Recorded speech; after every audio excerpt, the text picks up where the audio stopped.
Hello guys, Maiti family আড্ডা YouTube চ্যানেলে তোমাদের সকলকে স্বাগত। আজকের দিনটা খুবই স্পেশাল, একসঙ্গে দুটো পর্ব একসাথে।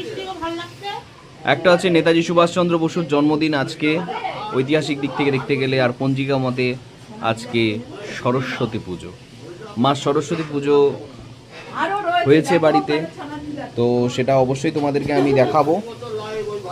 আর এই সরস্বতী পুজো উপলক্ষে আজকে কি রান্না হচ্ছে দুপুরবেলা বা রান্না চেপেছে সেটা আমরা একটুখানি জেনে নেব। এই যে আলু টালু কাটা আছে, আলু কাটা আছে। তো কি রান্না হচ্ছে মা?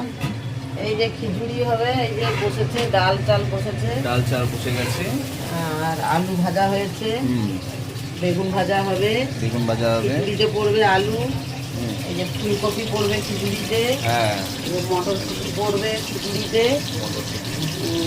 আর আলুর দমের ওই যে আলু কাটা আছে, আলুর দমে এই যে আলু কাটা আছে, আগেই রেখে দিয়েছি তোমাদের। তো এই হচ্ছে ব্যাপার। তা রাত্রে কি আইটেম আছে? রাত্রে এই কড়াইশুঁটির কচুরি হবে, আলুর দম হবে। কড়াইশুঁটির কচুরি আর আলুর দম। আচ্ছা, রাত্রিবেলাও আলুর দমের ব্যবস্থাই আছে, তাই তো? হ্যাঁ।